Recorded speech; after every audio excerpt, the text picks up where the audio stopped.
Welcome to my channel. Ayan. Yan yung park namin na tinatambayan na aking alaga. Malapit lang ako yung nilipatang kong trabaho. Tapat lang ng park din. Ngayon, nag-stay kasi ako ngayon sa work pag Sabado. Nag-stay kasi dapat day off ko, pero nag-try ako mag-stay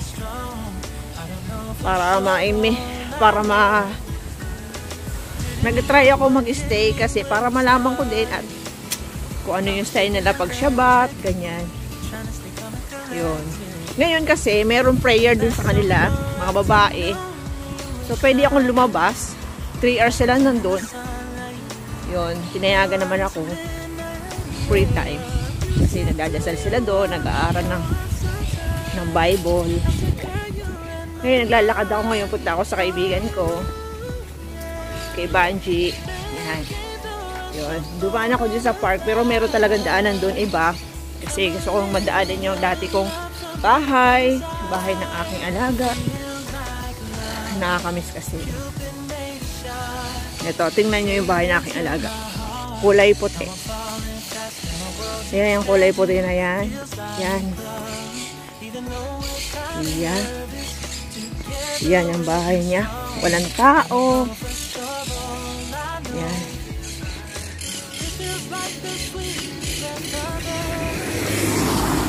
Wala nang tao dito. Nakakamiss, diba? Dati dito kami natambay ng aking alaga. Tambay kami dito palagi. Ngayon, wala na siya. Nakakalungkot. Kalungkot dito yung bahay ng aking alaga. Yan.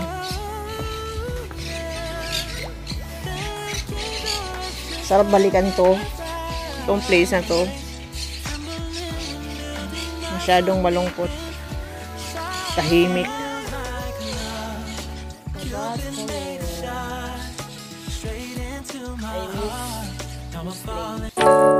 I was yours, you were mine, but it's time to say goodbye. Didn't know that the honeymoon's just a phase. Now I understand, I learned it firsthand with you. Thought it would last forever. Oh, you should have loved me better.